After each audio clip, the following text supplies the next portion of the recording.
আসসালামু আলাইকুম সম্মানিত দর্শক, বেড়া লালন পালন করা খুবই সহজ। এই যে দেখুন রাস্তার আশেপাশে এই বেড়াগুলা ঘাস খাচ্ছে। তো আমরা যারা গ্রামে বসবাস করি আমরা 2টা 4টা 5টা 10টা বেড়া লালন পালন করতে পারি, কারণ ছাগলের তুলনায় বেড়ার রোগ জীবাণু অনেক কম হয়। মেঘ তুফানে আপনার বৃষ্টিতে ভিজলেও আপনার ঠান্ডা সর্দি নিউমোনিয়া খুবই কম হয়, ছাগলের তুলনায় অনেক কম হয়।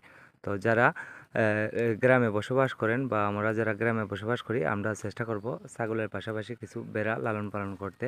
গবাদি পশু এবং বেড়া ছাগল এগুলোর মধ্যে পর্যাপ্ত লাভ আছে, এবং আমরা এগুলা এমনি পালতে পারি, রাস্তার আশেপাশে সারাদিন ছড়িয়ে বেড়ায়।